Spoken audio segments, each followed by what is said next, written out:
This week, player of the week determination is going to be a little bit tricky because, as mentioned, Gabriel Magalhães was the only player to start both matches and really get meaningful time in both. But who did you land on?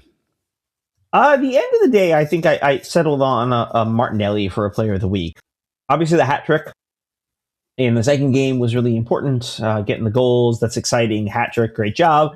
I think also kind of we spent a lot of time on it, the dust up at the end of the Liverpool game. Not so much for doing it, because I think to be established, it wasn't great, shouldn't have done it. But I think sort of the way it was handled, him emblematically of the way it was handled by everyone, including himself, obviously you don't necessarily have to make a public apology, but I think there's value in it, to sort of try to calm the water, the outside noise in the waters. But, the fact that he spoke to Connor Bradley first, I think says the right things.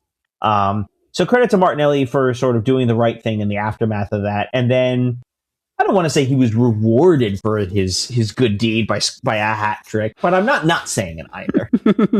At least karmically. Right. Yeah. No, Martinelli's been doing great. I mean, it's so funny. Like we go back and forth with Trossard and Martinelli all the time. It's like they'll each kind of have their like hot moments. And like with Martinelli being hot in the Champions League, it's like he does well, it seems, in competitions other than the Premier League for some reason. I don't know what to make of that. I mean, we talked about it. They're different competitions. Obviously, the difference between the Premier League and the Champions League is, I think, a little more self-evident. But we've seen it too. I know you've only been doing this for a couple of years, but how many times we've sort of seen Arsenal look good in the Premier League and then they hit a cup and go, "What are these guys?" Or the other way around, they struggle in the league and the cup is kind of a breath of fresh air, a chance to start at 0-0 and kind of not worry about the long narrative. Like there's so many different subplots and dynamics to the way the different competitions function, which kind of makes the whole thing very fascinating.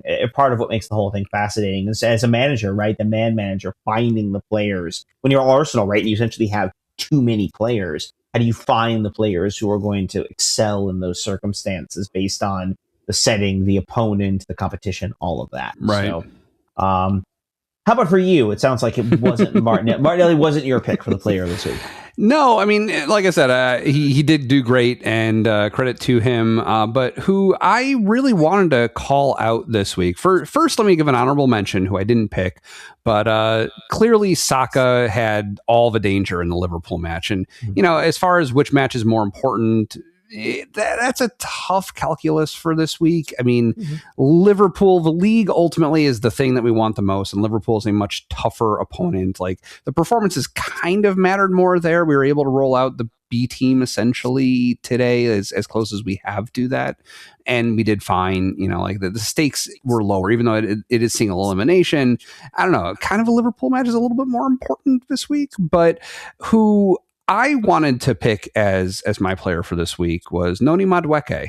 He has been impressing a lot week over week, and he's kind of been overshadowed in certain ways each time. But I want to make sure that we don't forget about him. What we've been seeing a lot the last few weeks as he's gotten more play, I love the way he's pressing and pushing into the box, the way that he swashbuckles and gets around defenders and gets in sideways through the 18-yard box.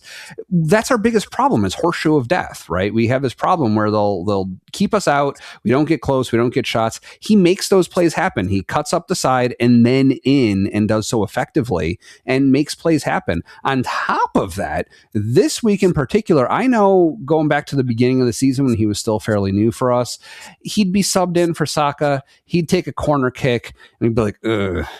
If that were Saka, that could have been a goal, but that shot was nowhere near where it needed to be from the corner.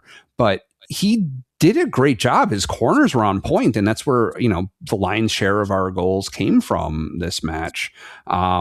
It was really, he's there. Like he's a credible substitute for Saka at this point. I don't think if they're both healthy and rotation isn't a consideration, I'm not advocating starting him instead of Saka. That'd be a little crazy. But in cases like this, I think there's no reservation. Like he's there. He's doing a great job.